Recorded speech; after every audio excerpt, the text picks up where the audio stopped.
Good evening, everyone. It's great to have you here. I'm going to be introducing today's talk on Humanizing Light, and also a little bit about the speaker. Lighting possesses the ability to create environments that respond to the emotional and psychological needs of individuals, thereby profoundly impacting their overall experience. Creating empathetic, culturally rooted spaces fosters engagement, belonging, and civic pride. In an evolving world that is constantly getting flatter, preserving historical contexts and unique cultural significance is essential. From lighting temples in India to designing environments in New York City or navigating the complexities of the Middle East, balancing regional differences and globalization is a persistent challenge. While certain elements, like the human physiological response to light, remain consistent cross-culturally, others, such as climate or religious traditions, vary immensely. Cultural attitudes towards light affect our preferences towards the density or intensity of light, as well as our attitudes towards color. By weaving narratives into the lighting of public spaces, shared experiences that strengthen the civic pride, the civic fabric, and cultural identity can be created. A little bit about the speaker. Abhay Wadhwa, founder and design principal of AWA Lighting Designers, sees lighting beyond its conventional purpose. Here he crafts a story using lighting design and technology to create moments of experience which factor into the psyche and emotions of those who work, live, or visit the spaces designed by AWA. While doing so, he is seeking innovative solutions that challenge convention while augmenting the integrity of the architect's vision. From 2003, he has also served as an adjunct professor for the Graduate Lighting Design program at the Rensselaer Polytechnic Institute's esteemed Lighting Research Center, LRC, which happens to be the best in the world for this program, and also Abhay's alma mater. He is also the author of the book Contextualizing Light, and is currently working on his second book, Humanizing Light.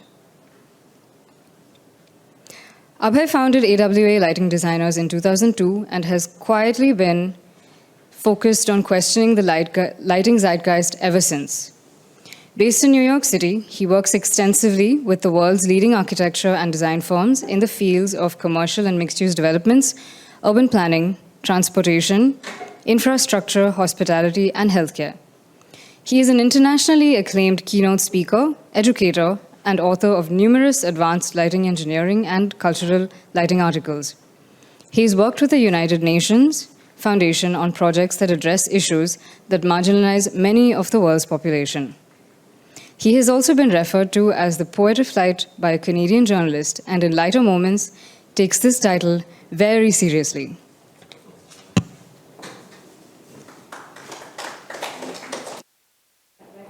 I'm here to please come to the stage, and we can begin. Thank you. Thank you all for being here. I'm truly grateful and indebted to the BIC for facilitating this, and for Yamini and Berger and Vikram and Sandhya for providing such a smooth and streamlined engagement model. When I broached the topic of humanizing light, there was the reason to the context before we launch into the theory of it and how the process started was that for the longest time, I used to question where this conversation about light levels and uniformities and all the things that we are taught in architecture schools and lighting schools, where did it all come from? And I want to talk to you a little bit about that. Once we examine where that all came from, then the question is, what can we do to understand the zeitgeist and explode the paradigm that exists for good reasons and come up with a new paradigm? And why am I here in Bangalore? I mean, besides having numerous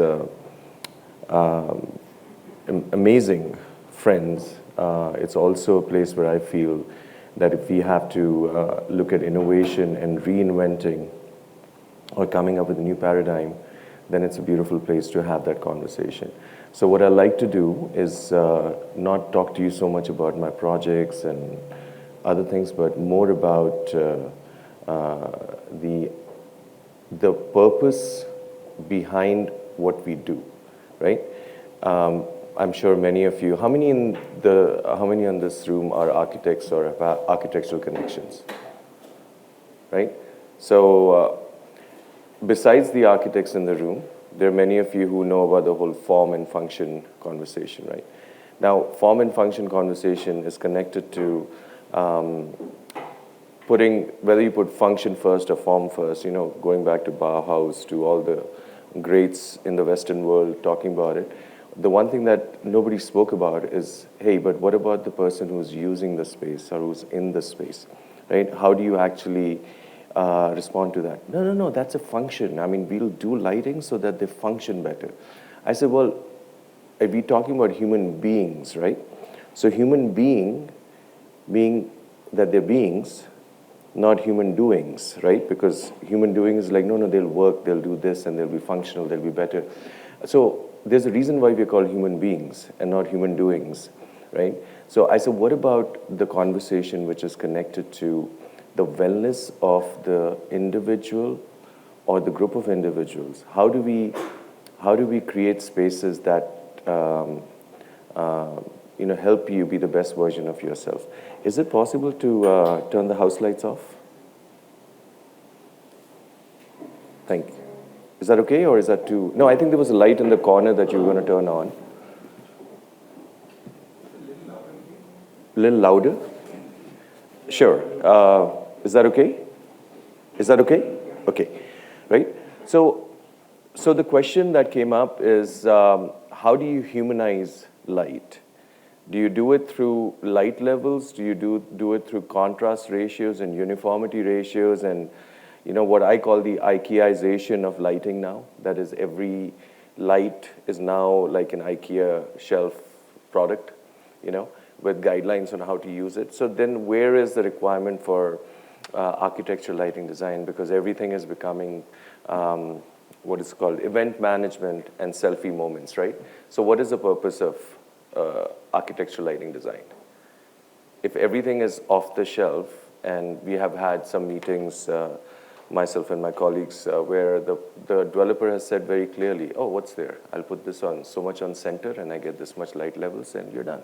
Now, in 2009, I was speaking at the International Light Congress, and I said the same thing. I said, if we do not reinvent the way we practice our profession, 95% of us will be replaced by software, right? Because I saw the trends coming. We were working internationally, and at that time when I said that, I was, really accosted quite aggressively, because people who were not willing to take on the change did not want me to say or point out the obvious thing. Of course, fast forward to just before COVID, it all came true. Everything is being replaced. Now AI is going to take over many of the things that architects and lighting designers need to do for the visual environment. So then where is our place in this zeitgeist? Right? I'm not going to get into the bigger, broader conversation about architecture, but in the visual environment, especially at night, where is our place? And that's what I'm here to discuss with you, right? That this is also the title, as Yamini said, the title of our second book, and she's been wonderful working with me on that book, which will hopefully be out in a year. And the purpose of bringing this conversation to the fore is because nobody's talking about it, right? Everybody's talking about, let's make LEDs like this, let's make it shallower, thinner, more energy output, we're going to make it flat, we're going to roll it, we're going to do this, we're going to do that, but nobody's stopped and said, but why, right? Nobody said, but why, except for the fact that we can, so we will, right? That's often the purpose of many of these manufacturing forays. So we have about 50 minutes of me talking, but since it's a beautiful setting, I'm just quoting from certain articles I wrote in the mid-90s. This was published when I was doing my graduate studies, that I perceive light as a diaphanous unifying medium, a medium with a certain volume, a medium with a certain porosity that fills the space. I'm sharing with you some kind of going back in history, statements from mid-90s. Some of you were not born then, but the point is that there were stakes in the ground that I was putting, saying that this is how I see it, right? And then I've kind of been looking at how the profession is changing, right? And these are all, projects that I've been fortunate to work on. But then there is the next part of it, which is lighting creates environments that respond to the emotional and psychological needs of individual. Creating empathetic, culturally rooted spaces fosters engagement, belonging, and civic pride, right? Then when we get into what does it look like, it's like luminous clay to be sculpted and colored for art and then diagnosed and modified for function, right? So if you look at the empathetic conversation with the fact that we are not ignoring the function, we are not ignoring the art, but we are saying who comes first. Does the brick wall come first? If you're Louis Kahn, you would say yes, the brick wall comes first, right? Because, we know Louis Kahn's love for brick walls. But if you're examining what is it that a human being needs, then we say that it's not just one thing or another thing, right? It's just that we cannot be looking at it as pure quantification of light. Pure quantification of light is the easiest fruit on the tree, which is that let me get you the light levels, and let me get you the uniformity ratios. And if you care about energy, then we'll get you the connected load, and that's it, right? We are saying that that's kind of, the software can do it. You punch that into Llama or ChatGPT, you will get all the answers that you need. So then, how do you infuse the humanistic aspect of it? Will AI get there? Probably, right? But what is our relevance in the zeitgeist, right? And what can we do to change the dialogue so that instead of taking hand-me-downs from the West, where the United States is coming up with standards and the Europe is coming up with standards, then why don't we look at it as, that's their way of doing it, nothing wrong with it. It works for them, but what about the rest of the world, what we call the global South, right? Is it just that the aspirational index of wanting to look like Singapore or Dubai or New York is going to trump everything else, right? Or can you actually factor in the fact that we are all different people in different parts of the world? What unifies us is some universal, force of we need light, sure, and we need light that doesn't blind you, sure. But what about the rest of it, right? Is it the same for everybody? And that's the question that I'm kind of bringing up here, that besides the universality of light, are there local differences? And if there are, when does aspiration trump them? Trump them like not the president, but, right? So that's the dialogue that I would like to have with all of you, right? And light establishes a direct connection with people using the spaces, enabling a sense of joy and well-being, right? So we are saying these are our tenets of humanizing, that we are talking about empathy. We are not ignoring the art, the science, and the function factor of it, but the humanizing aspect of tying it in to the human being is the criticality. So we'll go through a little journey. We'll go through a little journey of understanding where it started and so on, right? And then we'll go into some conversation about where it's going. And again, if you feel motivated to ask a question, please don't hold back. Yeah.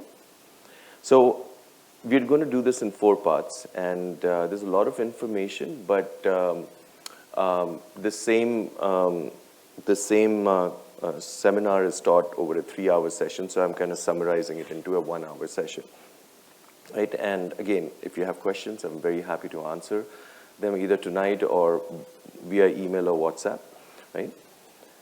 So where did it start and who is it for? And that's the question that we're trying to answer, right? Where did it begin, right? We know where it began, right? Now, if you look at the book of Genesis, they'll say one thing. If you look at what it says in the Bhagavad Gita. I'll say another thing. If you look at what the Native Americans say, it says not a different thing necessarily. It's just a question of where did it start? Let there be light, or was there always light, right? And for the longest time, the sun, the moon, and the stars, and then fire were the only sources of light that were point sources, right? Now, we're in a world where, because of us being able to capture or conquer technology, we are lighting, we're using lights that are planar. And, so then the question becomes, and how does it render the space? How do people look? And what about, how does it affect you on a health level, right? And we'll talk about that in understanding the human needs through koshas. How many of you know what koshas are here? Nobody? Huh? Besides you, Yamini. Huh? Nobody, okay. So, yes, besides Yamini, who's been working with me on this. Koshas are the sheets, right? That, which in psychology, whether it's Freudian or yoga, or Patanjali's sutras, it's the different bodies that we are, right? So I'm kind of giving you, this is a diagram that I developed a little while ago, where we are identifying the chakras, which are wavelengths of light. We are trying to tie it into the elements, and then the sheaths. So the first sheath is the Annamaya Kosh. Annamaya Kosh, in the West they say kosha, it's really in Sanskrit it's kosh, right? Annamaya Kosh is the physical body, right? Then there's the Pranamaya Kosh. Pranamaya Kosh is the energy body. The Manomaya Kosh is the mind body. Vijnanmaya Kosh, the intuitive body.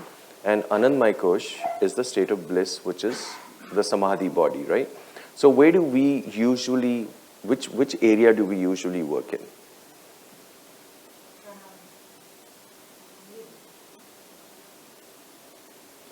As architects or as just users of the space, you have a physical body, right, that works with energies, right, light levels, uniformities, etc. And probably if you are doing it well, then it will have an impact on the evocativeness, right? What we are saying is that the first and the second sheath,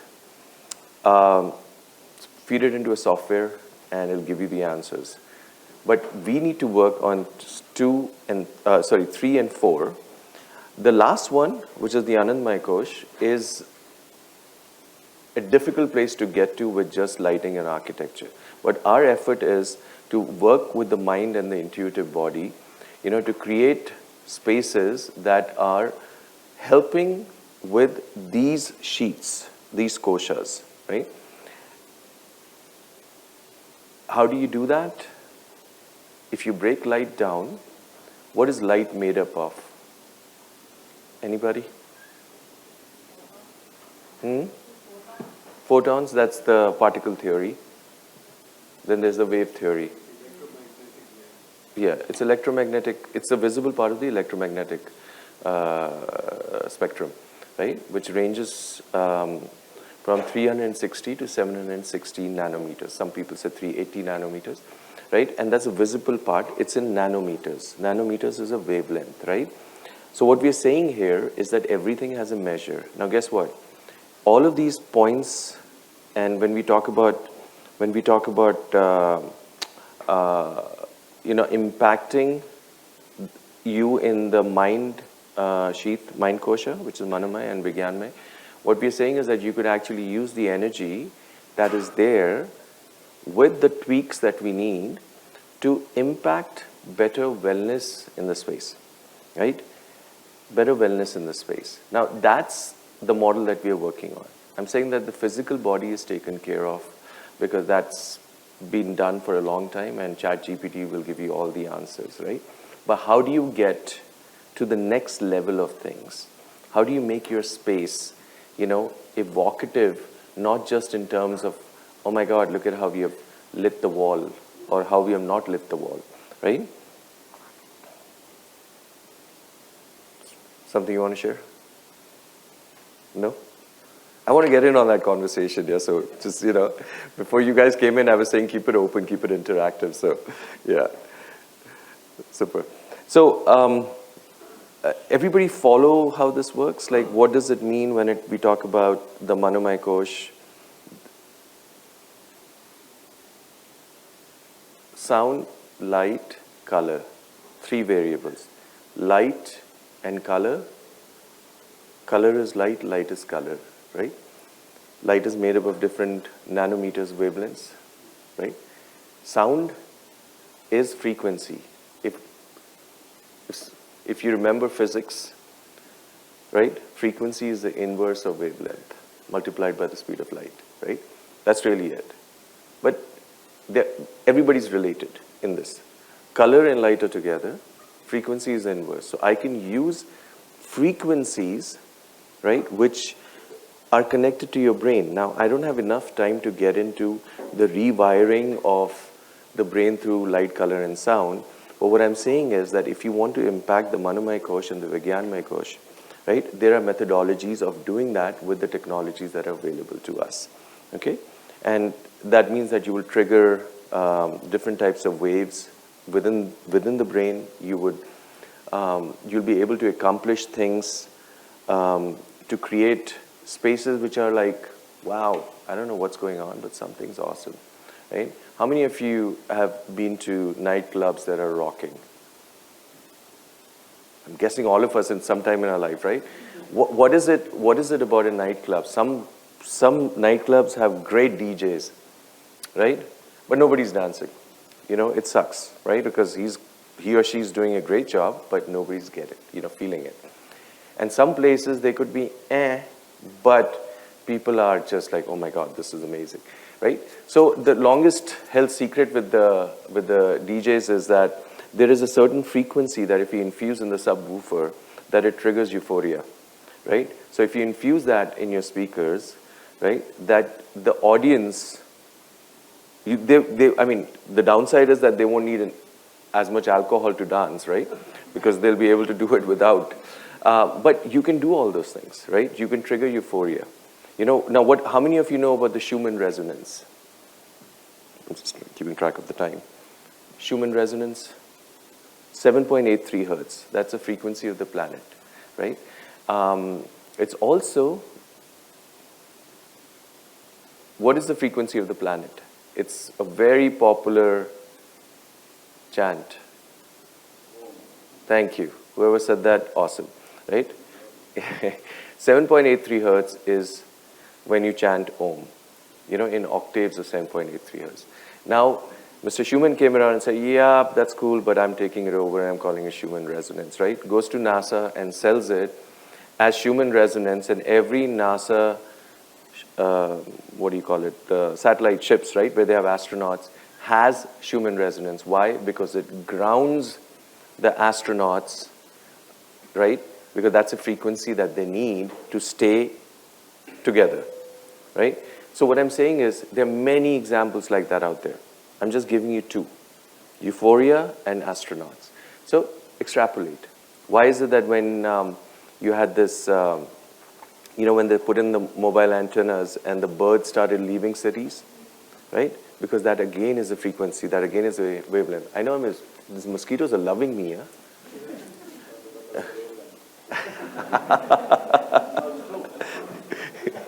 Touché. Okay, so let's go on to the next one. If there are any questions so far, I'm happy to field them right now. No? You're good? Yes, I see one. Quick question, yes.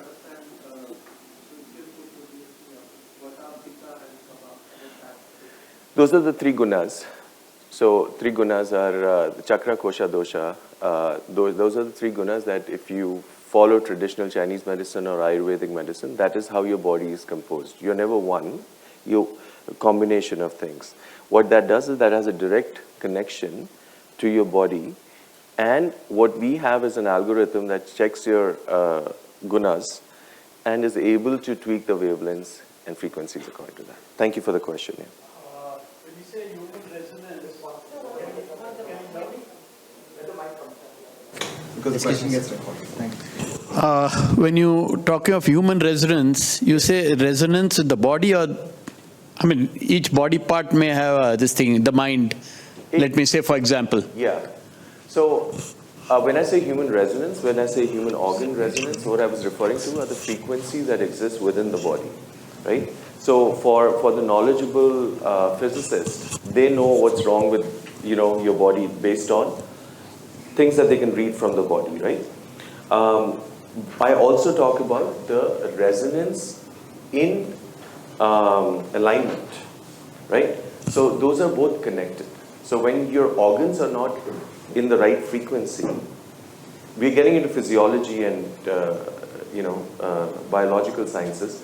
But what I'm saying is that it's all connected, right? Because all of these things that we are working in, and the 5G that we're walking through, and the headsets that we are wearing, they're all giving energies to parts of our body which are not, by a theory of evolution, they're not designed for that. So how is it impacting you? If that's impacting you negatively, we can also impact it positively, right? And I'll give you an example of lateral chromotherapy that the Soviets and the KGB used to use, because the scientist who worked on it was a good friend of mine. He passed away now.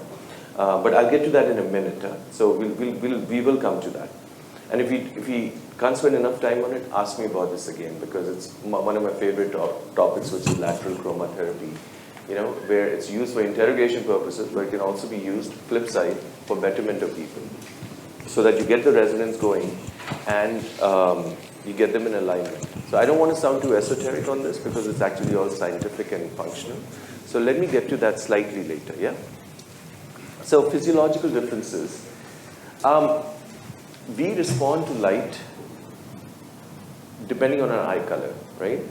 Lighter colored eyes are more susceptible to glare, and one person's glare can be another person's sparkle. So for the longest time,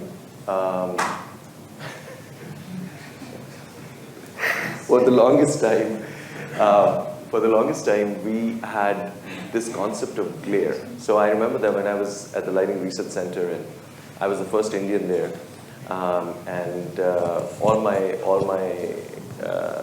classmates were, from North America, and they would walk around space, and my teachers were North American or Caucasian generally, so they would walk around the space and say, "Oh my God, that's so glary," and I'll keep looking at it going, and because I didn't want to be the odd person out, I'm like, "Oh my God, that's so glary," right? And then, starting the profession, I started talking about the glare aspect of it, and the interesting part was that when I started talking about the glare aspect of it, when I was working internationally, everybody just looked at me going, "Huh, what?" Right? Because I was working at that time mostly in Hong Kong and South China, and then in India, and then in Dubai. Eye color, darker. Glare, less. So the propensity for, getting glare is substantially reduced, right? So the narrative changed for me, because having been educated there with my master's there, I was like never sure why I wasn't feeling the same amount of glare. It wasn't because I was a tough guy. I said there's got to be something else.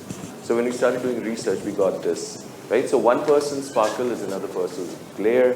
We know that our Diwali lights are like what with the big event yesterday, the Pran Pratishthan, that was, there were lights all over Bangalore, right? And the great thing about it was there was no traffic, because everybody was home, right?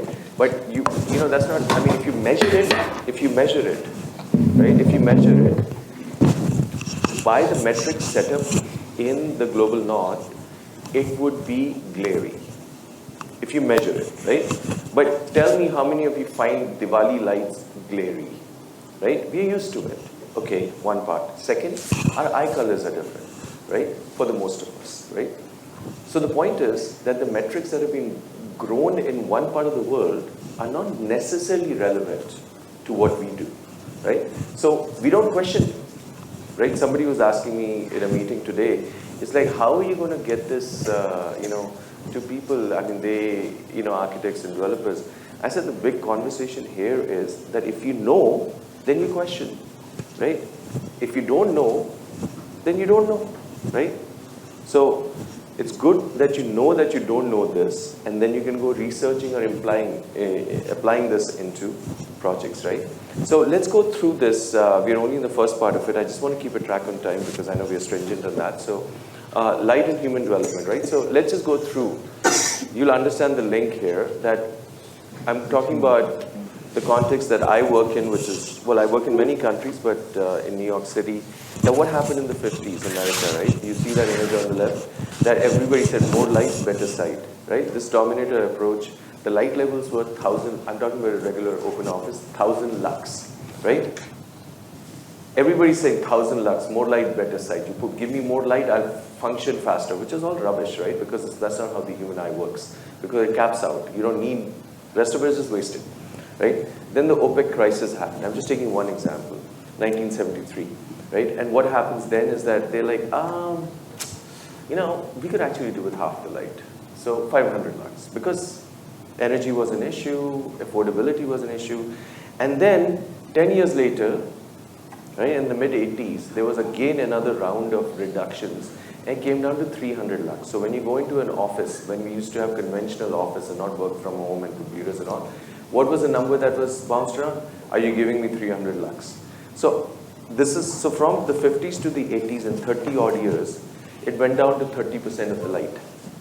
So my question at that time, when I saw the data, was, so who wrote these standards here? Because the target population did not change, right? It was still the same population in North America. So who wrote these standards where they said 1,000 lux, then when energy became expensive, they said 500, and then they say, you know what, 300 is fine, right? So the point was, it was written by the manufacturers and the energy companies because they want to sell more power and more light fixtures, right? And I'm like, okay, but then is it really needed? Is it really needed? And that's where the conversation, you know, went on, right? Is that I don't believe these standards because they're coming from, you know, vested interests. Let's put it that way, right? So now we're talking about manufacturing, right? There was a time when, you know, we would make a fixture. When I started in the profession in the early 90s, that we would make a fixture, and then if you wanted to make a tweak, it would be like 6 weeks, 12 weeks lead time, or a plain no. Right? Now we are doing a JIT model. JIT model, I'm sure all of you know, just in time. You know, you can get fixtures within 5 days, but it's coming a full circle that people are saying, I wish I could get the more handcrafted, this is my theory, more handcrafted spaces, and not the, you know, the current model of providing lighting is, you know, what I say is the Japanese model of the cars in the 80s. You know, when the cars came out in the US in the 80s, they would say that you can have any color you want as long as it's black, white, or red, right? So that's what's happening with the LEDs now. You can have any LED you want as long as it's this size, or this size, right? That's pretty much it. And then, of course, oh, you know what? We'll make it easier for you. We'll give you color changing. We'll give you warm white, blah, blah.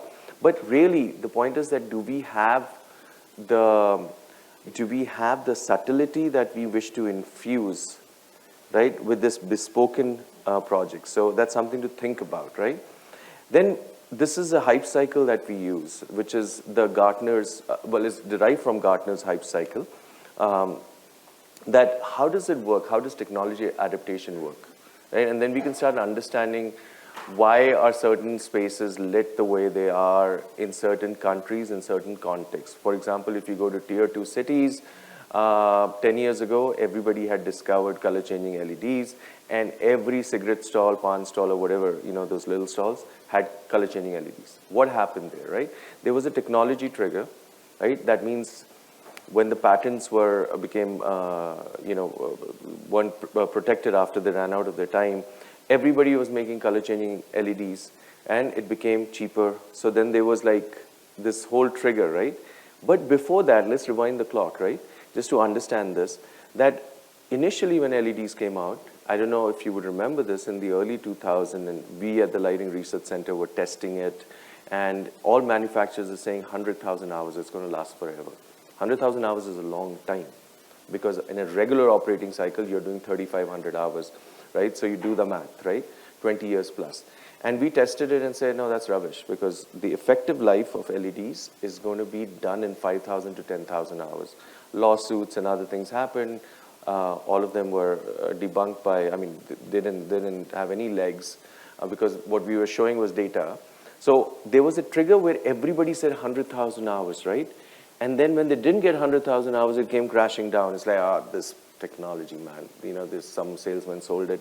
Then the industry kind of recalibrated, and then you come to, through the slope of enlightenment, to this plateau of productivity, right? So we have this cycle with many things in life, whether it is, you know, personal relationships, whether it is, you know, a new restaurant or a new technology or a new phone. It's like, oh my God, this is going to answer all my problems, right?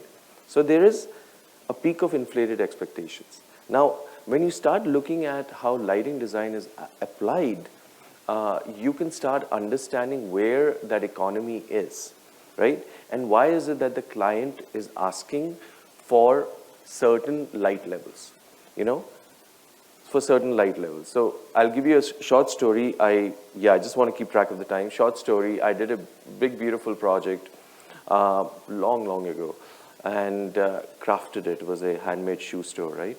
Crafted it, right?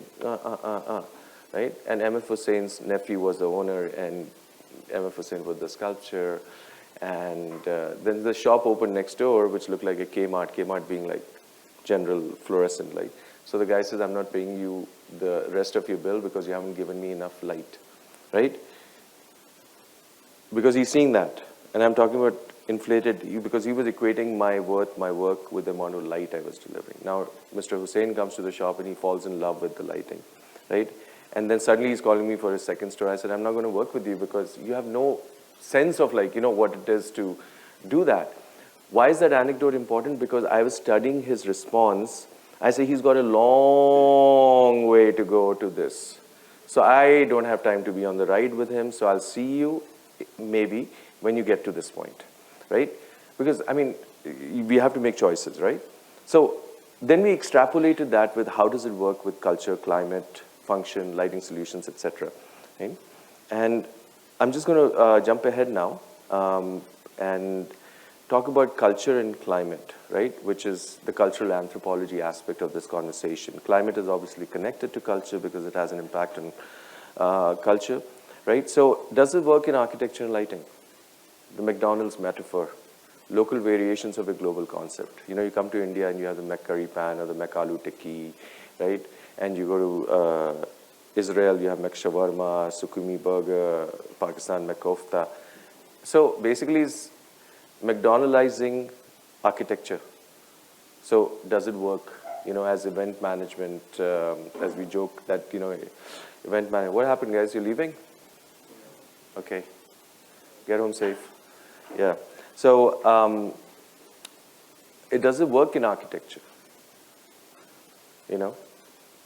That's what is happening, right? For the big part that, you know, you have an architect who's working in a certain style somewhere and you bring them in, and without understanding the context, you said, yeah, you know, we'll do that building here. Now, I've had this incident where where the same looking mall was being built in two different parts of the world. Same exact ditto, right? Because they just wanted the same features to be transported between South China and Karnataka, right? That's how drastic this thing was. And the only way we found that, because when we were looking for inspirational images for this mall, is what, you know, when our design team was going through Pinterest and Instagram, they're like, wait, it's already built. I'm like, no, it's starting now, right? But that's it's really happened here. It's, I won't name the architects, I won't name the clients, etc., etc. But the McDonaldization of architecture, is that kind of the appropriate response to culture, to contextualizing it, right? So what are the elements of culture? And this is not an exhaustive list, but this is some of the things that come to mind, right, in terms of elements of culture. Arts, architecture, you know, tradition, religion, technology, politics, physiological differences, as we said. And whatever we come up with has to be cognizant of all of these points. It can't just be like, wait, you know what, let's just get that one and put it here. Obviously, that doesn't work, right?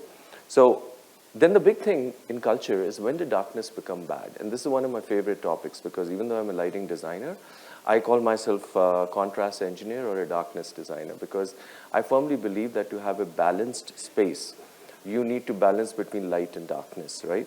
So let's go, I'm just going to jump this to, Jung will do another time, to one of my favorite authors called Junichiro Tanizaki, right? And he spoke about how in the 1930s in Japan, how they looked at light, right? So he says, we Orientals tend to seek our satisfactions in whatever surroundings we happen to find ourselves, to content ourselves with things as they are. So darkness causes us no discontent. We resign ourselves to it as inevitable. If light is scarce, then light is scarce. We will immerse ourselves in the darkness and discover its particular beauty. But the progressive Westerner is determined always to better his lot. From candle to oil lamp to gaslight to electric light, his quest for a brighter light never ceases. He spares no pains to eradicate even the minutest shadow, right? And he goes on to say that the West has never been disposed to delight in shadows. Japanese ghosts traditionally have no feet. Western ghosts, like Casper, have feet but are transparent. And even this trifle suggests pitch darkness has always occupied our fantasies, while in the West, even ghosts are as clear as glass, right? So this is from about 100 years ago. He was a great writer. He wrote In Praise of Shadows. If any of you get a chance to read it, at least it changed my life as a designer. And then we fast forward to 2008, right? And we are in Canada, in Toronto. Somebody I know well, a great writer, who wrote this article called Darkness, Basking in the Dimming of the Light. Beautiful title, right? We flood every street in phosphorescence, flood our homes and offices with a bright wash. We carve our way through the streets with halogen headlights. This is 2008, so the LEDs hadn't come. Halogen headlights blazing, the hour of the day providing no barrier to movement.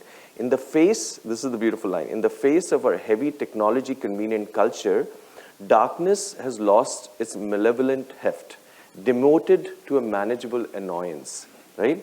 So it's really interesting that he is in the West, that Junichiro Tanizaki was talking about, that they wanted to chase away all of their darkness.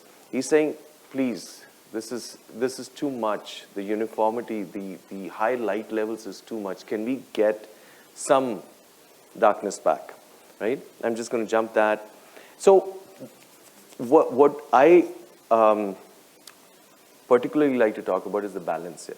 So this image, of course, you're all familiar with. And if you look at the opposing forces of darkness and light, and there being a little light and darkness and a little darkness and light, and how they come together to create a harmonious space, that's where the magic is, right? That an overlit space could never be doing justice to everybody in there, because it's not harmonious, because it doesn't balance the two forces that are integral to light. Light cannot exist without darkness and shadows, right? Shadows will not happen if there's no light, right? So why are we trying to chase it away? Why are we taking this whole thing about uniformities? Why are we saying that, are you giving me enough light? Please make sure there's no darkness. What is scary about darkness? You know? What is scary about darkness? I'm not asking you to do your homework in the darkness, but I'm saying in an architectural volume, what is it that is scaring us about darkness? And where does that come from, right? Where does that come from, right? It's a question that I'm asking, right? That it's just the same way as I asked the question about light levels, I'm asking the question about who said darkness is bad, you know? Some of my civil rights friends will say that, well, we know where that came from, you know? I mean, any of us who have been colonized, you know, we have this thing built into our system, you know? That anything light is better, anything dark is not, right? But really, is it, right? So I leave you with that question, because I must stay on schedule. If I may interject, this is not so much, it comes way before humans, right? It's a species memory thing, because we are not nocturnal animals. We are born to be hunted in the dark. So there's a very visceral, inherent fear of the dark, right? So it is not so much a cultural thing. It's also a physiological, biological thing. So Well, that would be a nighttime scenario. I'm talking about why is it that we generally have, even if our temples are dark on the interior during the day, why is it that we are scared of the darkness? So it may not be a species thing. I don't have enough data to either confound or confirm what you said. But I'm just asking a very simple question that somewhere along the line, as a species thing or not, we started saying that dark is not good, you know, and that translated into our architectural moves. It translated into our mannerisms. It's a bigger question, you know. It connects to our DNA memory, our blood memory, and that are conversations that we can have offline. But I appreciate your question very much. I just think that the visceral reaction that you're talking about, which is connected to survival, predator, prey, etc., you know, fight or flight, all of those things are, yeah, well respected, right? But I'm saying, getting it back into architecture, that when did darkness become bad? Right? And I'm just going to take you on this little journey, and then let's connect back on your point here. So we're going to try to analyze this, right? Because there is that whole, there are many quotes, right, in many religious scriptures. You know, whether if you want to look at Christianity, if you want to look at Sanatan Hinduism, you want to look at Bhagavad Gita, Tamasoma Jyotirgamaya, all of those things are there, which basically say go towards the light. The figurative aspect of it being knowledge and conquering your ego and so on and so forth. My point is that when you come to a balanced visual environment, why not have some darkness here? Why not have some darkness? And I've spoken about this for the last 12, 14 years. I've never been able to get a firm answer, you know, from the audience, because it's a question which requires, at least for me, it has required a lot of introspection about, like, where are my responses coming from? All right, symbolisms of light. Moving on, Hanukkah, Loy Krathong, Diwali, of course, you know, the Paper Lantern Festival. This is the point I was making, that yes, there is light.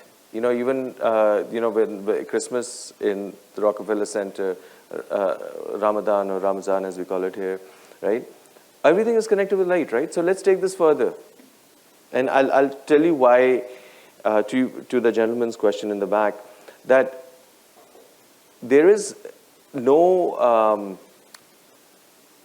there's no one way to define this beautiful medium of light, right? Because it can be used in so many different ways. So can anybody tell me where this image is from? Whoever gets this is yeah, I'm going to be blown away. It kind of is a giveaway because it says Cathedral of Light, so you just have to, without Googling it, please, can you know, I have that when I teach class, right? It's like you see the students doing this under and like, say that again? Hello, sir. No. Beautiful. That's the next slide. It is the Towers of Light Memorial. But where is this image from? It's called the Cathedral of Light. It's 1936 to 1938, 39, Adolf Hitler in the Nuremberg rallies using lights. Okay, using lights. He lined up all the anti-aircraft lights in Nuremberg, put them in, and his assistant, Goebbels, or one of them, says, what are you doing? If they bomb us now, then he's like, no, think about it. Because if they see that I have so many lights just for this rally, they must be worried of how many lights do I really have? You know, playing the game of bluff, right? But this whole Cathedral of Light is to propagate the whole Nazi, I mean, all of us know history, right? We know what happened. And then we have this in my backyard. I mean, I live literally to the right here. So, same concept. Nuremberg rally, you know, Nazi Germany, right? 2002, when the Towers of Light came, that the Towers of Light are actually a parking garage, which is further south of Ground Zero, right? But it's the same concept. Same concept. So when you talk about symbolisms, right, how can it be used? When you talk about darkness, how is it used? All of those are very, very relevant questions, yeah? And I'm going to scroll through this. Culture is connected to climate. You know, we are who we are. Our food is what it is because of our culture, right? It's also connected to our climate. right? I mean, have you, what's the hottest food in the world? Hottest pepper in the world on the Scoville scale? Bhujalakia, right? Naga chili bhujalakia, same thing, right? But the hottest cuisine would be what? Andhra? How hot is it in Andhra? It's really hot in Andhra, right? You know, if you go to where it's really hot, right? And you take it all the way to Mexico, it's really hot there too, you know? So why is it the hottest places have the hottest food, yeah? Lowers your body temperature, right? So now, let's take that and say, okay, light fixtures. Now, you don't have hot food in Norway, do you? Or anywhere in the global north? Not really. I mean, America is a big melting pot, so that's different, right? But if you go to Norway, Scandinavia, and you're not going to get hot food, right? What's my point? My point is the fixtures that are currently made worldwide have been designed in that part of the world. When I did a project called Alila Diva in Goa many moons ago, right? We installed these fixtures and they all leaked. So the the gentleman from Germany who was representing the company comes and says, well, I don't know, it's not us. I'm like, why do you say that? Because it's a German fixture. Okay, that's the most ridiculous answer, right? That you did not anticipate the fact that there's a capillary action that's going to happen through the conduit from the weakest point in the system, and it's going to go, because that's a low pressure system, because there's heat. You know, it's going to go through the valves. And they're like, yeah, but it's German. I said, well, that's the end of that conversation, because I can't really make sense with you, right? Because you're not responding to the local conditions, you know? And what was the purpose of sharing the thing about the hot food is that things are designed for that context. But when you take it from that context and say, hey, work here, doesn't really work as well, right? And that's why we have to be at the front of redefining all the codes, right? Because the codes are written per the International Electric Code, which is based in Europe, right? Does Europe see 45 degrees Celsius? It doesn't. Does it see humidity where the groundwater is like all the way up? It doesn't. So will it be relevant? Perhaps not. My experience has been no. I mean, in a project I did here in Bangalore, and they were like, well, we don't have the money to buy the expensive fixture. What do? I said, fill the junction box with wax, candle wax. Because that was a local, at that time, jugaad was a good word, now it's not. Local jugaad, right? That you put it in there, so when the water issues happen, it won't, because there's wax. Then he said, sir, but how will we service it? I said, if it's a junction box, you're doing a wire, this thing, you put in the wax, you close it, and if you have done bad wiring, then it's your fault. Then you have to go back and take the khurpi and take it out, right? But the point of the matter was that there are systems were not designed for local conditions, right? You take codes from other places and say, let's make it work in Goa, or let's make it work somewhere in the Thar Desert. It's not going to happen, right? Or for that matter, I mean, we do a lot of work in the Middle East and North Africa. It's not going to be as easy. So knowing that is an important thing, right? Because climate makes you sweat. Doesn't matter which part of the world you're from, right? Right? Heat, humidity makes you sweat. So guess what's happening to the fixtures, right? They're also being exposed to the same kind of humidity and heat, right? So what I was talking about, that under the IEC, these fixtures are checked for 25 degrees Celsius and 65% relative humidity. That in my hometown of Mumbai, well, New York, Mumbai, both, but in Mumbai, relative humidity of 65% is like a good day, you know, right? So then this other thing happens, right? Bugs, mice, and birds, right? This is 1 month of the car parked, 1 month. See the deposits, right? 1 month, maybe they went on vacation, maybe they, I don't know, right? 1 month. This is, I took this somewhere in, I forget where. It's a Fiat, you know, those of you remember the Fiat, right?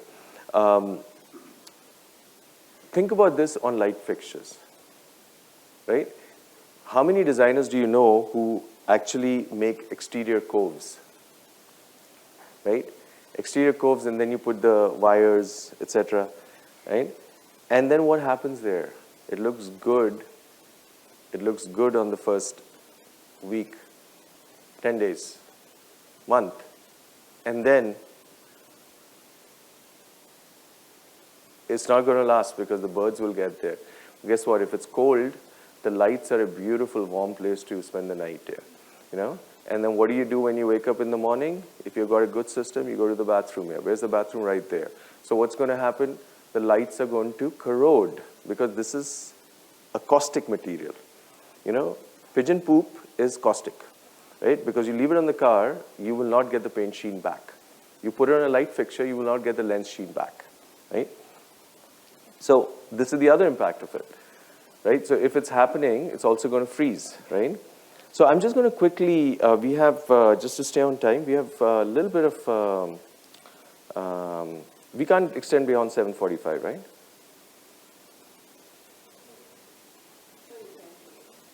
Yeah? Okay, so I'll just take 10 more minutes, yeah, and then we can go to questions. So what are the regional challenges, right? I spoke about the Alila Diva, right, in terms of the water logging, right?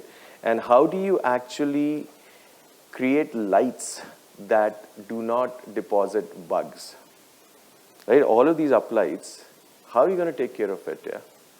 It becomes a very important question in how the lights are designed, right? So that the bugs don't accumulate there, because you're not going to take a vacuum all the way up there on a regular basis. And the worst thing that'll be that there's a windstorm outside, and there are bugs that have generally called it a day, and they are just lying dead there, and they kind of fly off into your cocktail, right? So that's why it's very important to kind of keep all of that in mind, right? This is in your beautiful city of Bangalore from many years ago, right? And here, I mean, there was a whole conversation about how do you make it such that it's not looking like a public park, right? And how do you regionalize and localize the responses? So we, ended up making bollards from respecting the climate, bollards from stone, from granite, and doing other related aspects of that. This is a project that we did with Maki-san, Fumiko Maki of Tokyo, the renowned Japanese architect. This is in Patna. And he was using Core 10, and we had to, now the reason I'm showing this slide is not because he's a great architect and I want to show off his name, but more because first it was done in Patna, okay, where even though you have a big contractor doing the work, it doesn't mean you're going to have everything there as people installing it. Second, how are you going to keep it from being stolen? Third, when the rats get up there and they're biting into it, how are you going to make sure that your lights are not bitten through? Fourth, how are you going to place the drivers so that the humidity, and Patna is, great people, great place, great food, but Patna is humid, right? For a Mumbaiker to say it's humid means a lot. It is humid. It's just, oh my God, right? So good luck to those of you who are going to Patna anytime soon, right? And how do you handle the humidity of handling the drivers? The drivers is the power, right? Because if you keep it outside, the Japanese architects were like, no, we can't do that. You want to keep it inside, then you got to puncture the exterior enclosure, right? Then how do you do wire management? Will I have the same set of concerns for a project in the West?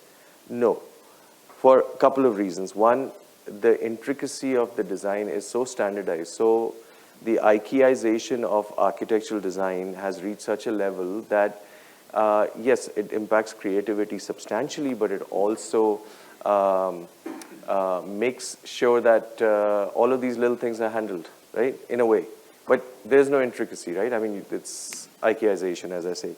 So pluses and minuses, like in everything in life, right?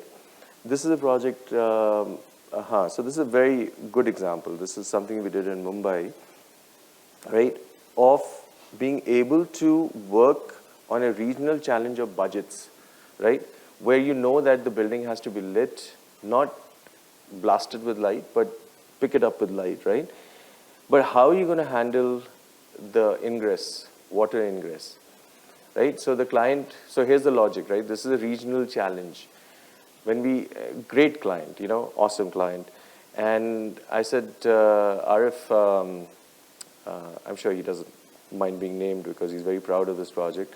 And I said, the fixtures you're installing are going to fail in one monsoon. He said, but they're 1/10 the price of the one that you're specifying. So even if they fail, I'll replace them. How do you argue with that? You say, but the environment, these, all these, he did this to me. He says, I'll handle it.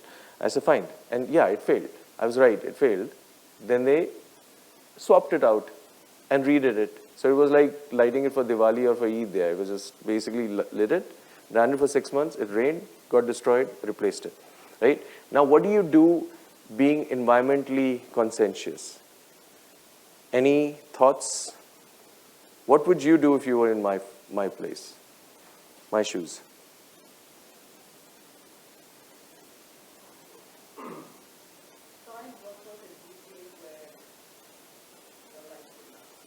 How do, madam? But he's buying fixtures which I'm telling him in the detail that I've done that it's not going to last because he's buying a fixture which is going to fail with the minimum amount of moisture.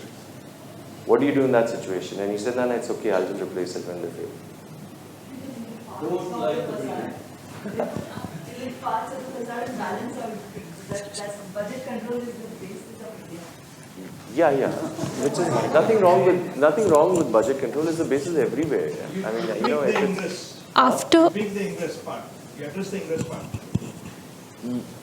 It can only be addressed when the fixture has ingress Not protection. the fixture, I mean something else to ensure the ingress doesn't reach the fixture. I mean, is it a relevant question considering the Say that again? Mike. Excuse me, Mike. Sorry, I couldn't hear the last question. Is it a relevant question considering it's a Zara store, sustainability? Well, it was not before it's a Ismail building. It's a 120-year-old building, part of Flora Fountain and this thing. Yeah. after the I don't know. After the 10th swap, the cost of the cheaper fixture will be equivalent to like the one that you suggested. So Yeah, but 11th it's swap better means. technology by that time, no? Because that's how Oh. it is. So that's what he was betting on. That But was there a better technology then? no, but it was. Ah. And I think you gave him the right advice. Right? Yes. Very kind of you, sir. From not lighting the building to ingress. Ingress was, we fought that hard. Huh? We fought that really hard because it's a historic building, so I can't go doing crazy things on the facade. Right? You can't because it's going to look like, it's on the historic register. But these are regional challenges that come up, and it's somebody who said that India budget, it's everywhere. Even in the US, whether it's US, whether it's Egypt, whether it's Kuwait, whether it's Saudi, wherever I'm working, budget is never out of the picture. When they say, no, you go ahead and design, there's no budget, that's when I get the most worried. Because that means you're going to do the work and they're saying, no, but I didn't know you were doing this expensive. So, okay, so how do we humanize? I will just fast forward this part. What? I'm sorry. In which part? No, yeah. The gentleman here answered it. Yeah. But Abhay, Yes, sir. I have a suggestion. Yes, sir. You do come across situations when the design and the cost Yeah. are at odds, Yeah. right? And there's never one idea of design. So I would actually challenge the designer to say, look, why don't we rethink the design itself? Well, yeah, and this is very true. Because we use what we call the Chinese menu, right? We show you the different options with the price point. Hear me out. And that we show the options, right? Now, here's the thing. You choose the option that is the best looking for your appetite, but you don't have the money for it. So then what do? Then we say, please don't change the ingredients. Because we don't want you to get like bad ingredients in your project. But that often, usually I win the battle because I explain it and I give them the quantum, the delta between doing it right and not doing it right, right? And I would say 8 to 9 times out of 10 it works out because they listen to reason. Sometimes they are like, no, no, no, I want the best option, and me, I am the great negotiator. I'm talking about the person who's buying it. I'm the great negotiator. I will get it. I'm like, but boss, it's going to fail. Now that if you brought this subject up for discussion, Yes. If you would give me 2 minutes. Should we wait till the end and then? Yeah, that's fine. Yeah. And yeah, I definitely want to hear more from you. So thank you.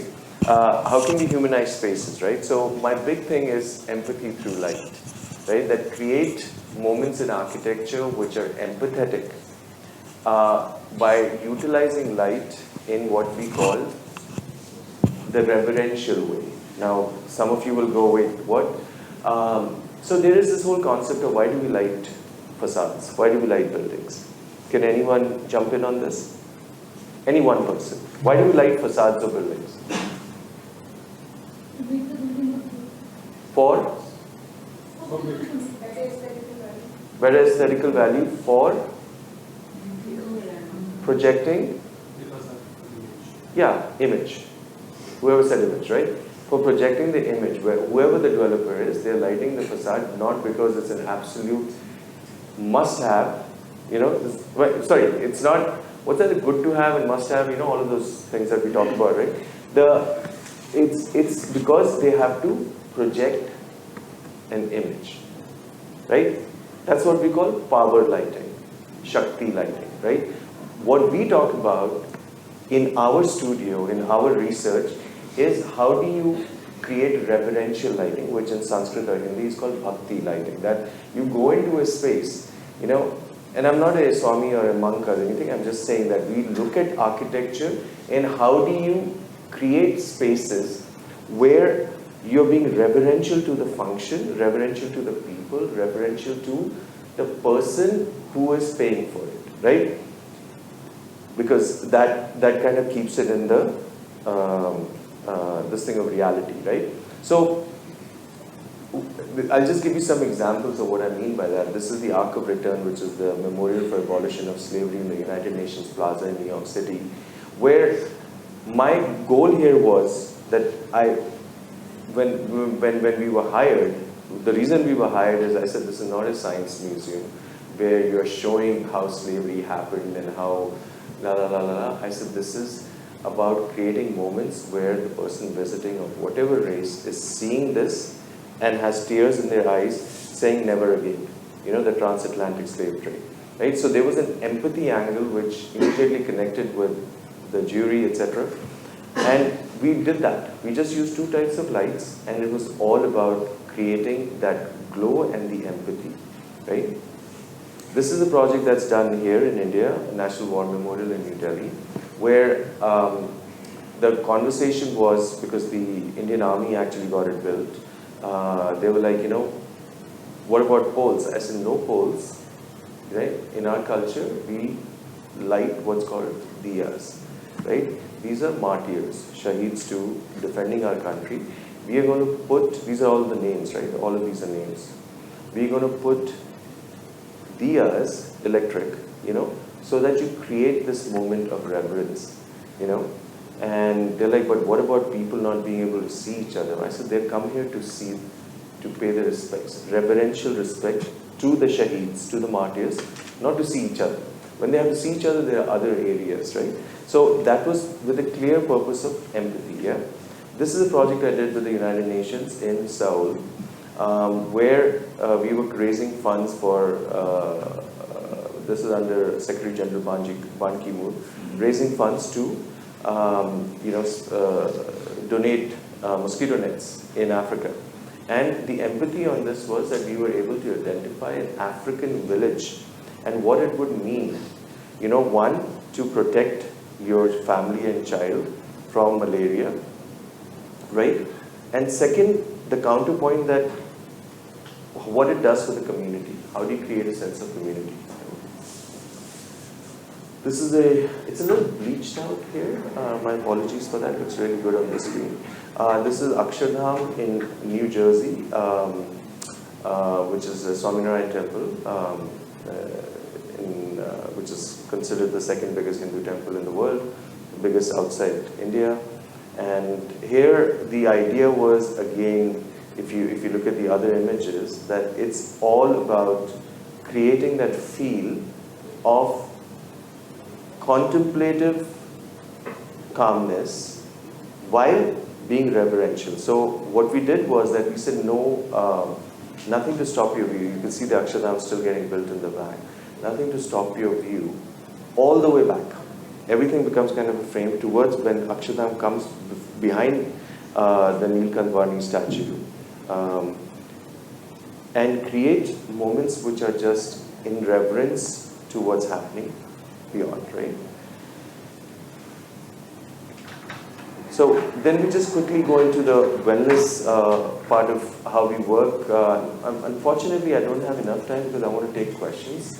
But you will remember earlier on I was talking about frequencies and wavelengths. So we're not just theoreticians, we actually implement it. And this is these are the projects I've done, creating spaces, immersive experiences, where we're creating moments with light, color, and sound, which are used for healing modalities, right? This is what it looks like when it's installed with a geodesic, and so we've been talking to many people here, also in Bangalore, to see if we can do an installation like this, where there are healing modalities that play out every half an hour, right?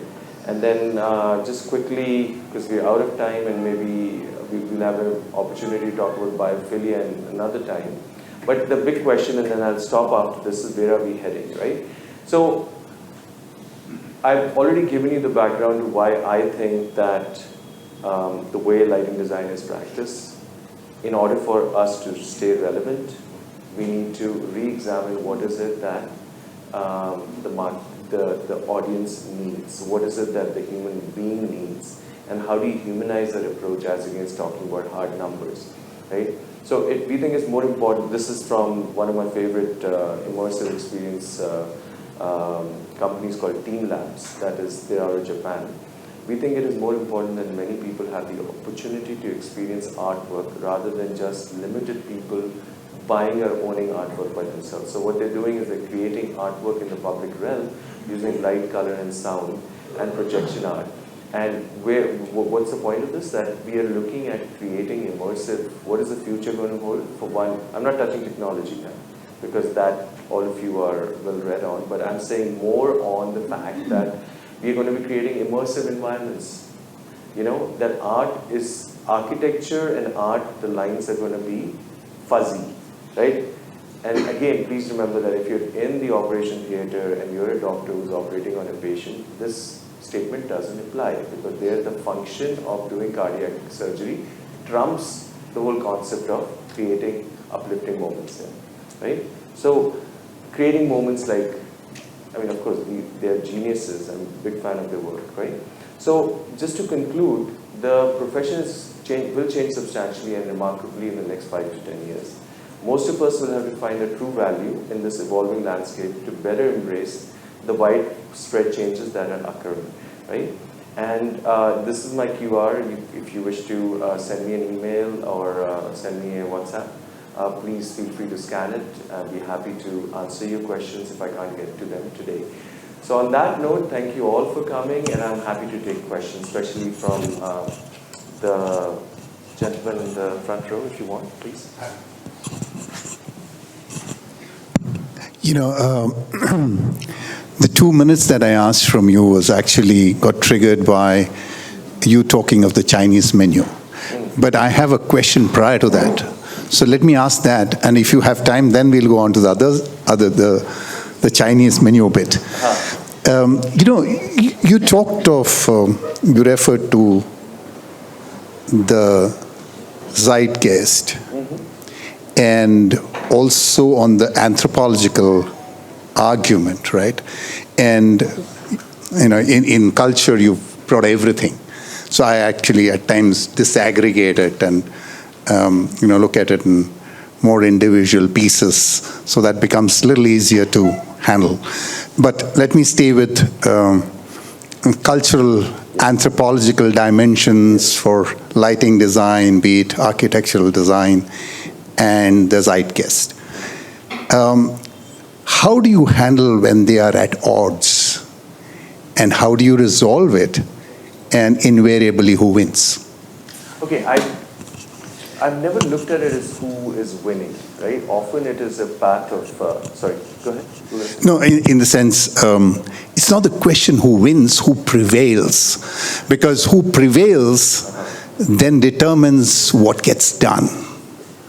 You know what I'm saying? Yes. I can explain that later, the reason, the context in which I'm actually asking this question. I understand what you're saying. I would say that it is your conviction and how you tell the story and how you... Sorry, you're shaking your head, so I'm not sure what we're... No, I think... I don't want to kind of take others' time. Yeah, no, please. But okay, so let me give you the context. I'm neither a architect nor a designer, so immensely not qualified. But let me sort of set the context. Yes. Way back in 2012, by trick of time, I landed with the responsibility of, one of the responsibilities was to set up a large amount of real estate. Right, and so I got together architects, a few people who would think, to ask this question: what should be the anthropological idea?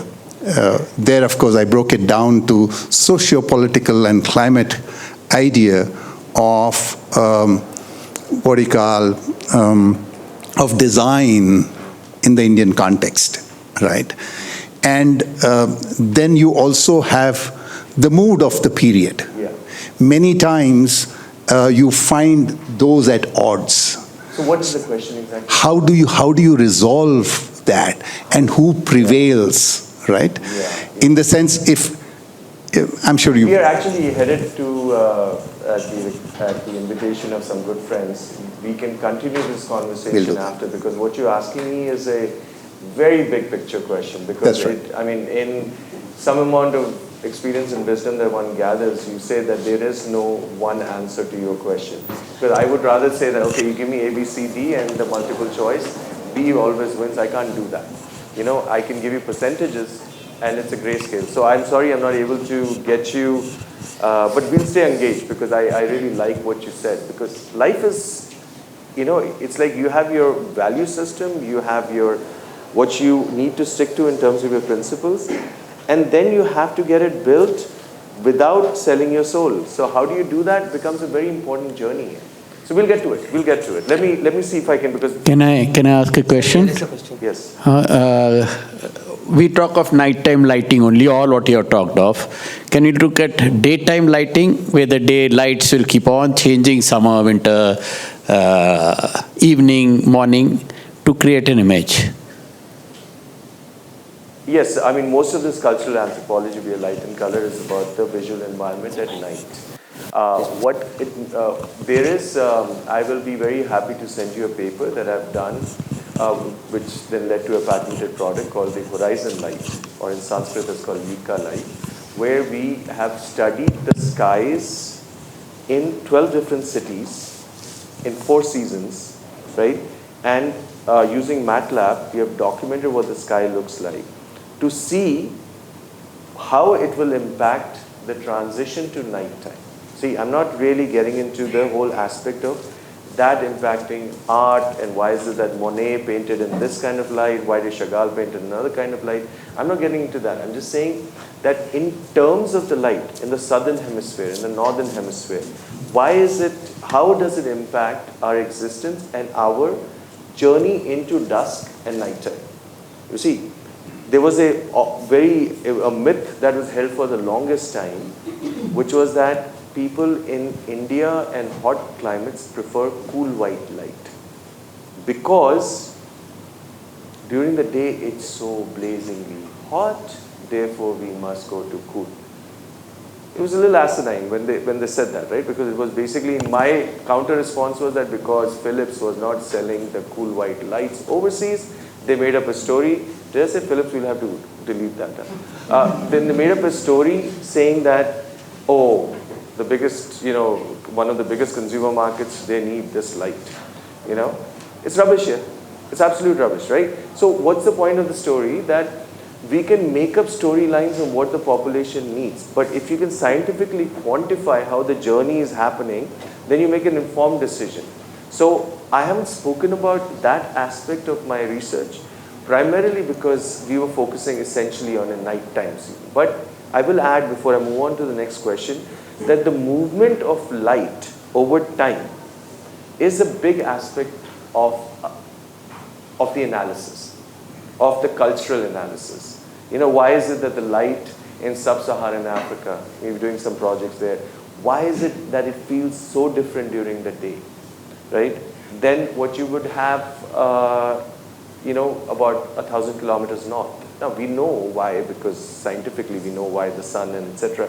But how does it actually impact the person in the cultural anthropology of understanding the person who's using it and their aspirations? Now, the part that is a collapsing variable on that is that internet, Instagram, Pinterest, Twitter, every X are all over the place. You can see images from there and you say, that's my aspirational index. And that's why the hype cycle that I showed you, the Gartner hype cycle, becomes relevant. Because once you understand where they are, then your responses can be adequately tweaked without losing the intent. You know, if I can understand where they're coming from, I can give them an answer which will be easier for them to understand, as against fighting them and saying, let me tell you. Because I play the role of a facilitator, not a dictator of design, right? And that's a beautiful journey for me, because I'm listening, and then responding, you know? It's 2 ears, 1 mouth, right? So listen twice as much as you talk. Not today, because I've been given the stage, but usually I'm like that. If someone else has a question, I'm happy to ask. Yes, So, firstly, thank you for a wonderful talk. you again, huh? Me again. So, this is a lighter corollary to the question, the who prevails question asked by the gentleman out front. So, I was just interested to know, at this point in your career and your stature, how often do you actually find yourself selling your concept or your design, or does your reputation precede you? Because people are hiring you, the sale has already been done, right? You don't actually have to sell a concept to anyone anymore. I don't know, I don't know my stature and I don't know my reputation. I mean, your projects speak for your stature, so sir. That is your analysis. Yeah. That is perceptions, right? I mean, you see the book, you'll be like, oh my God, that's a fat book. Yeah. You know, oh my God, this. But the point is that I don't see myself as any of that. Sometimes I have to, like, you know, if in lighter moments and, you know, when you're sitting with friends, I'm not going to go into that part of the conversation. Basically, we are all students. There are many things I don't know. But the thing that I'm trying to stay true to is the purpose, sincerity to the intent, right? If you don't have a point of view right at the beginning, right, then you don't have any moral authority to get the project built. Because then the client will say, no, I don't like that anymore. It's like, but wait, it's not my ego, it's a point of view that we spoke about. So you asked the question about how do I have to do any pitching? See, I talk about ideas. How can we make it different? How can we not be monkeys and repeat everything that the West is doing? How can we not just parrot things that we hear and say, yeah, let's do this? You know, how many of you have heard of circadian lighting? Right? Buzzword, no? Everybody's talking about it, right? Now let me give you the math on it, right? The circadian stimulus that you need, go for a 20-minute walk after lunch, especially in India. Okay? Even in the West, when it's cloudy and it's like overcast, go for a 20-minute walk because you don't know how much light exists up there. It's a lot. And that's it. It sets your circadian rhythm. You know? End of story. So, circadian stimulus, CS, now the Lighting Research Center where I teach does a lot of work on this. But my question is, that is for the Scandinavian countries. Let's get our context right? There you get 4 hours of light and it's depressing. You know, I've spoken at conferences there and I'm like, how do you do this, man? I don't know. You know, there you have light boxes, there you have, what's that thing called? Dynamic white, you know, we'll change it from cool white to warm white, boss. We're losing the plot here. You know, the plot is how do you innovate for the context, not what you heard and say, hey, can you do this? Do you know how to do this? Do you know what Kasambi is? Do you know what these controls are? We know. If I don't know, I'll Google it. You know? But how is it relevant? Just because we can do it, why are we doing it? And having the, I'm answering your question, right? Having the conviction, because I don't know what pitch is. You know, I mean, I'm asked for meetings, but I go and talk to them about what we can do for them, which is innovative and new. You know, we had a meeting just yesterday, beautiful, this thing, you know, and you know, he was saying that I've met this German lighting consultant. He said the next big thing is that the light will come in through the window, and that's the next thing. I said, yeah, in the 90s it was the next big thing, which was called daylight harvesting. You know, it's called daylight harvesting in offices, right? And so what is it that we bring to the table is what I keep thinking about. When I spoke about this, that the whole profession is changing in 2009, I felt that there were daggers out for me. There were people from all over, right?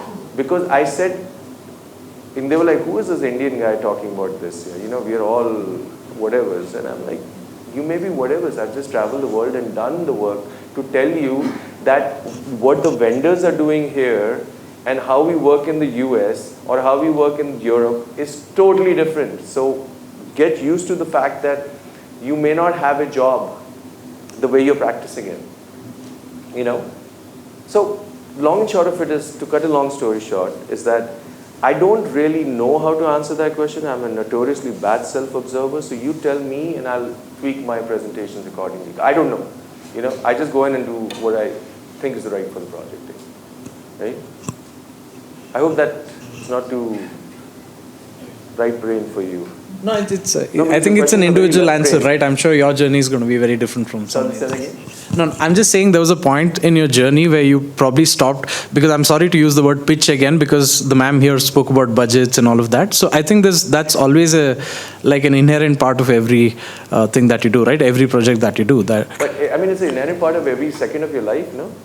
I mean, you mean budget or? No, just being that may be, yeah, that may be so. That may be so, but it's, I mean, why did you choose this profession? I'm guessing you're an architect, yeah? Work with architects, but not light. Designer for sound, not light. Hey, nice, yeah, nice. We should talk. I mean, why are we architects, yeah? There's many other ways of making money, or making a living. So we do it because noble profession and all that, keeping that aside, we do it because we think we can make a difference, right? And when you let the ego, I'm getting philosophical, but when you let the ego saying me, then end of story, you know. So keep doing it, yeah. And one day you check out, and it's not a bad life. Quick question. Yeah. How do you foolproof your design concept considering the built environment keeps changing? How do you foolproof? The design concept, because the built environment keeps changing internally and externally. Yeah, we do a check called the future proofing, right? So the future proofing of it is that we check when the technology changes, which it will, right? How are you going to be able to update the systems and the infrastructure for it? So that's a big part of our work, is to do a UA step called future proof. Like for example, the environment around, say the buildings change, you get a new building bang opposite the project, all your neighbors. So the whole environment changes, and then what happens to your concept? Oh, so from a viewing point, right? So you're talking about exterior facade lighting, you do this. That's why I say interior and exterior, because even interiors change over a period of time. You change furniture, you change layouts, so everything matters. So the question is, how do we... you future-proof a design concept. And how do you future-proof the design concept? Yeah, considering the built environment is not static. You provide the infrastructure for it. It's a beautiful question. I'm thinking of the answer because I'm trying to absorb the question first. You provide the infrastructure for it to cover the eventualities and what will happen out there. Right? The eventualities. Now you can't predict everything that will happen. But if you say, like, we did a mall in Hyderabad where the renderings were like very stunning there. And then I did a Google Earth search of it and I said, where is this? It's like between, like, really chocolate buildings. So you never get that view. So the reality of it is that after those buildings are built, there is that base condition that you can light it for that and you can provide the future proofing with technology. The future proofing of a a brownfield development where you don't know what's going to come up, right? That's a difficult one. That's a very difficult one. I mean, we did a mall in Central Asia where we had to study that extensively, right? What's going to happen, etc. But it's a very difficult question because those are forces that we can't control, but we can predict. So we do like, what's the point of like lighting the space of the building when you know that the next building is coming up 10 meters in front of it and you're never going to see it. So those kind of considerations we keep out front, but the rest of the predictive mapping is a little more complex. We haven't had too much of a chance in kind of asked by our clients to, when that building gets built, what is going to happen to my building, etc. as yet. But we do future-proof the infrastructure. In fact, that's one of the talking points, when we are talking about the new technologies. We may take one last question. We're out of time, unfortunately. Yeah, okay. Hi. Somebody has the mic. Sorry. I will ask a quick question. Thank you, Abhay. Wonderful presentation. I have a question wherein when the bulb was invented, the way we looked at night completely changed. And today, when we are looking at light and in the night, I would like to understand light pollution. I would like to understand how is it that you look at it internally, externally, and also on phones. So how do we, on phones, on tablets, or on laptops? So going forward, how do you think would be a positive impact of light in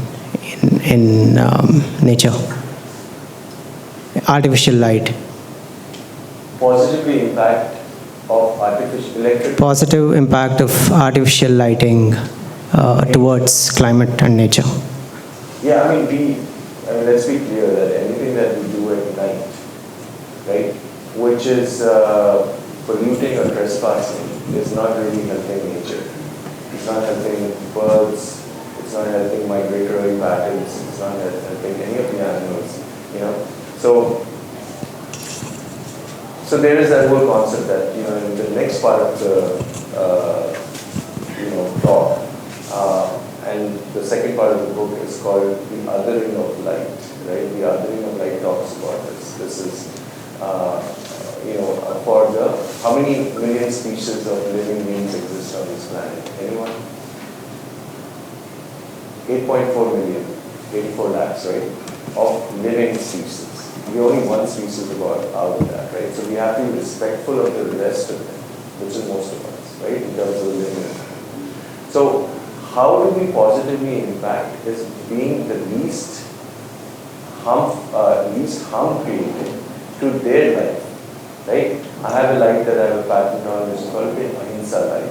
Ahimsa light is a light that doesn't attract the bugs because I pinched out the wavelengths from it, which are the bugs I want to attract, right? That was our step in 2013-14 to be, working with nature. Should we be lighting buildings? Question that the gentleman asked. What happens when somebody says, no, we must light the building? A classic example I'll give you is of the New York Times building, right? And this is where there's a lot of eye washes that happen. The New York Times building in New York City, and our office is right next to it, right? What happens there is that they lit it and they showed this fabulous diagram of how it's LEED compliant because there's no light pollution. Because they showed a diagram, and the German picture, so of course, so it goes to the top of the building, no light spill. Now what the jokers did not tell everybody else is that that's only 50% of the light, right? Everybody knows that. Anybody who knows a light fixture in the standards knows that that diagram is 50% of the light, right? Now, the building next door wasn't there when New York Times was built, right? So, slowly as the building gets built, that's also led by the same New York Times building. So that's complete light trespass. That building owner is saying, no, it's cool, man, because they're paying for a lighting. But is that correct? Now, this is where the eyewash is coming, right? So how do you stay sympathetic and empathetic to other living beings, your neighbors, with the light? That is a huge part of existence for us. Yeah? So when the book comes out, please read that chapter called Attaining of Light, because that is a big chapter. I can't cover all of that right now, because it talks about not just other living beings, but how do you treat Mother Nature here? Should you have any rights? And also impact on humans, like when productivity is never met with demand, trying to understand how life can come into a decision even in such a scenario. That is more documented, because humans are the ones that can actually pay. You get a sparrow, it can't pay in currency, so that's more documented. That's more easily available. And we are talking about Mother Nature and all of the plants and the animals, the flora and the fauna. Because they're not paying customers, so there's not enough research. So longer conversations on that, but definitely stay tuned, and scan the thing so that whenever it comes out, you can read that chapter. Thank you for the question. Do we have time? Any other questions? Yes. I work with state class. So there's often the question, how does the state class look at night? The data you enjoy at night, you are able to don't try and light it up for yourself. Yeah, I've done churches in New York City where there's some beautiful stained glass. And they would say the same thing to me. How are you going to light it? I said, you light the space inside, behind it, so that the stained glass is lit. Right? That's what we do with stained glass, and also any kind of glass, whether it's Chihuli's work or, any of the stained glass masters, Chihuli being the other side of it. Yeah. Thank you. Unfortunately,